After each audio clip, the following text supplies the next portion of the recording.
Hello everyone, hope you all are fit and fine. This is part 4 of chapter Combustion and Flame. In this video, we will discuss about flame and its structure. Let us start. Flame. Observe an LPG flame. Can you tell the color of the flame? What is the color of a candle flame?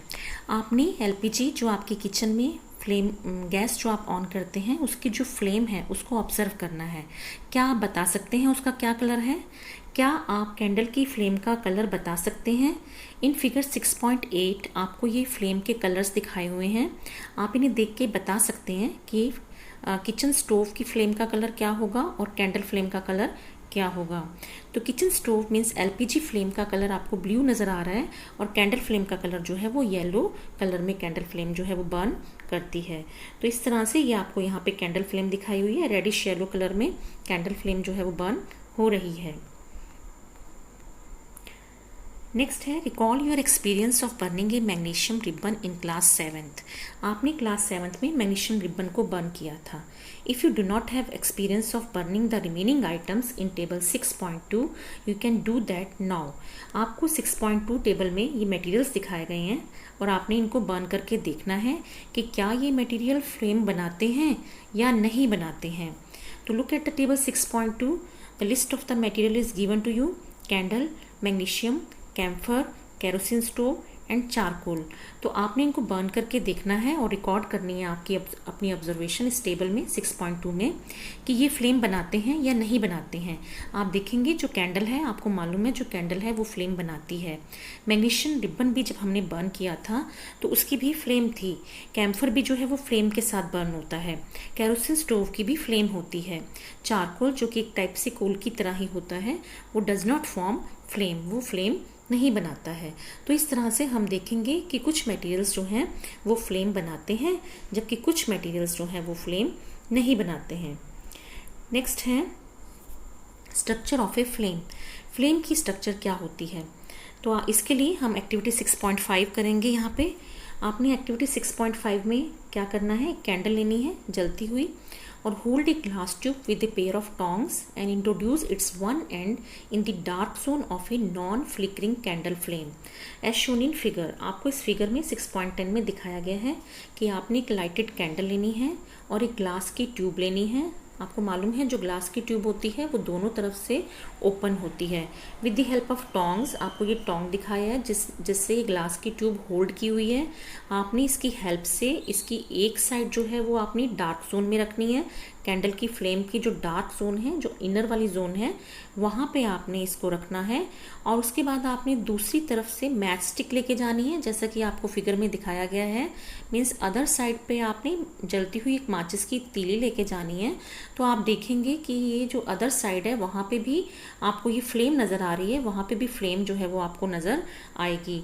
तो ऐसा क्यों हुआ है ये आप आगे मैं आपको बताने वाली हूँ. ये तो इसका मतलब ये हुआ कि ये जो वेपर्स थे, जो ये जो वैक्स है मेल्ट हो रही है डार्क जोन में, वहाँ पे जो कैंडल की वैक्स है वो बहुत जल्दी से मेल्ट हो रही है और उसी के जो वेपर्स हैं वो ट्यूब के दूसरी तरफ तक इस ट्यूब में से पहुँच जाते हैं और वो भी फ्लेम के साथ बर्न होते हैं.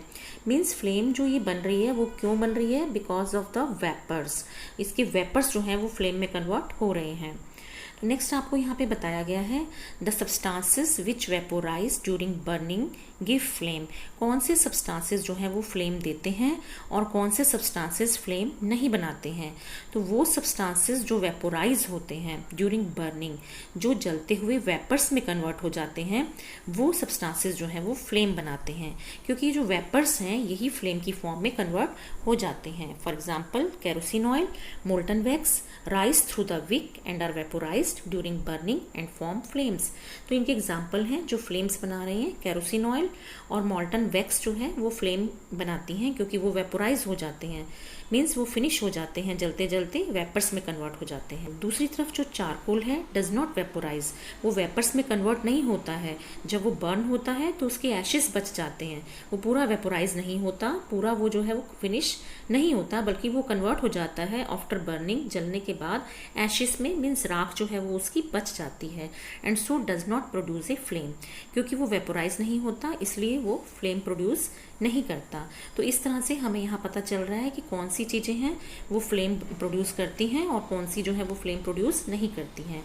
तो यहाँ पे आपने टेबल 6.2 में देखा था कि जो चारकोल है वो फ्लेम नहीं बना रहा था, जबकि बाकी सारे सब्सटेंसेस जो थे वो फ्लेम बना रहे थे, क्योंकि वो जो मटेरियल थे वो वेपर्स में कन्वर्ट होते थे।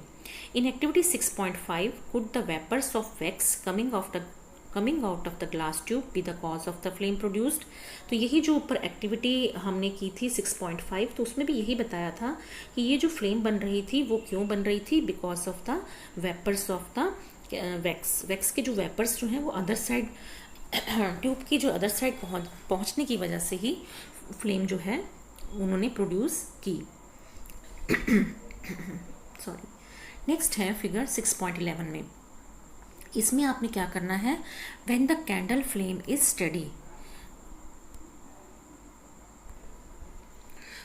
On the other hand charcoal does not vaporise and so does not produce a flame. दूसरी तरफ जो चारकोल है वो वेपर्स में कन्वर्ट नहीं होता और वो फ्लेम नहीं बनाता।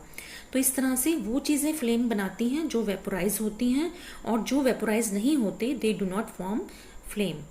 In activity 6.5, could the vapors of wax coming out of the glass tube be the cause of the flame produced? ये जो 6.5 आपने एक्टिविटी की है, इसमें ये जो आपको दिखाया है फ्लेम जो प्रोड्यूस हो रही है, तो ये भी इसलिए हो रही है क्योंकि जो वेपर्स थे वो ग्लास ट्यूब में से अदर साइड पे पहुंच जाते हैं और फिर वो फ्लेम प्रोड्यूस करते हैं। तो इस तरह से this point is, I think this point is clear to all of you. Now come to the next point. यहाँ पे आपको फिगर 6.11 में क्या बताया गया है, आपने क्या करना है, when the candle flame is steady, जब कैंडल की फ्लेम स्टडी हो, स्टडी मीन्स जब वो कॉन्स्टेंटली बर्न कर रही हो, introduce a clean glass plate और slide into the luminous zone of the flame. तो आपने कैंडल की ल्यूमिनस जोन जो है वहाँ पे एक क्लीन ग्लास की प्लेट या स्लाइड जो है वो आपने इंट्रोड्यूस करनी है, एज शोन इन फिगर 6.11। तो ल्यूमिनस जोन कैंडल की कौन सी होती है, वो येलो वाली जो जोन है, येलो फ्लेम जो है मीन्स जो मिडल वाली जोन कैंडल की होती है। मतलब फ्लेम में मैं अभी आपको आगे बताऊंगी कि जो फ्लेम है उसकी कैंडल फ्लेम की 3 जोन होती हैं, non luminous, luminous and dark zone. तो जब जो सबसे आउटर जोन होती है वो होती है नॉन ल्यूमिनस, जो मिडल वाली जोन होती है वो होती है ल्यूमिनस, और जो बिल्कुल इनर वाली होती है वो होती है डार्क जोन। तो हमने यहाँ पे जो स्लाइड इंट्रोड्यूस करनी है वो फ्लेम की मिडल जोन ल्यूमिनस जोन में करनी है। Hold it there with a pair of tongs for about 10 second. आपने स्लाइड को विद टोंग्स की हेल्प से होल्ड करना है फ्लेम में 10 सेकेंड तक। Then remove it, what do you observe, उसके बाद आपने इसको रिमूव करना है। आपकी ऑब्जर्वेशन क्या होंगी, आप देखेंगे वो स्लाइड के ऊपर जो है सर्कुलर ब्लैकिश जो है वो रिंग बन जाएगी, इस तरह से एज शोन इन फिगर। ये आपको फिगर में दिखाया गया है कि स्लाइड के ऊपर सर्कुलर कलर की ब्लैकिश जो है वो रिंग बन जाएगी, और ये क्या इंडिकेट करेगी, ये जो ब्लैक कलर का स्मोक टाइप से यहाँ रिंग बन गई है, it indicates the deposition of unburned carbon particles present in the luminous zone of the flame. Candle की ल्यूमिनस जोन में अनबर्न्ड कार्बन पार्टिकल्स प्रेजेंट होते हैं जो यहाँ स्लाइड पे इस फॉर्म में, ब्लैक फॉर्म में डिपॉजिट हो गए हैं। तो इस तरह से हमें पता चलता है कि जो ल्यूमिनस जोन है उसमें कार्बन के अनबर्न्ड पार्टिकल्स प्रेजेंट होते हैं। नेक्स्ट आपने क्या करना है, hold a thin long copper wire just inside the flame for about 30 seconds as shown in figure 6.12। आपको फिगर 6.12 में बताया है कि आपने कैंडल की फ्लेम में एक कॉपर की वायर होल्ड करनी है, और होल्ड भी कौन से पार्ट में करना है, जस्ट इनसाइड द फ्लेम, बिल्कुल जस्ट आपने फ्लेम के इनसाइड में, मतलब आउटर पार्ट ही है ये, आपने थोड़ा सा फ्लेम में इस कॉपर वायर को होल्ड करना है for about 30 seconds. Notice that the portion of the copper wire just outside the flame gets red hot. आप नोटिस करोगे कि कॉपर वायर का जो पोर्शन जो थोड़ा सा बाहर की तरफ था, फ्लेम की आउटसाइड की तरफ था, वो रेड हॉट हो जाएगा। Does it indicate that the non luminous zone of the flame has a high temperature. तो ये क्या इंडिकेट करता है कि मैंने आपको बताया था जो आउटर वाला जोन है वो नॉन ल्यूमिनस है, तो इसका मतलब ये हुआ, क्योंकि हमने कॉपर वायर जो है वो नॉन ल्यूमिनस जोन में रखी है, तो इसका मतलब ये हुआ कि जो फ्लेम का नॉन ल्यूमिनस जोन है उसका टेम्परेचर हाई होता है, तभी तो कॉपर वायर वहाँ से बर्न होके कैसे रेड हॉट हो गई, क्योंकि उसका टेम्परेचर वहाँ पे हाई था। In fact this part of the flame is the hottest part. वास्तव में जो ये नॉन ल्यूमिनस पार्ट होता है फ्लेम का, ये सबसे गर्म पार्ट होता है, सबसे हॉटेस्ट पार्ट हम इसे कहते हैं। Let us see the different zones of candle flame. अब यहाँ पे हम कैंडल फ्लेम के डिफरेंट जोन डिस्कस कर लेते हैं एक बार। आपको ये कैंडल फ्लेम दिखाई गई है और इसमें जो सबसे आउटर वाला पार्ट है, आउटर जोन बोलते हैं उसे, यहाँ पे पूरी कंप्लीट कंबस्टन होती है, मीन्स पार्टिकल्स पूरी तरह से बर्न होते हैं और इसका कलर ब्लू होता है।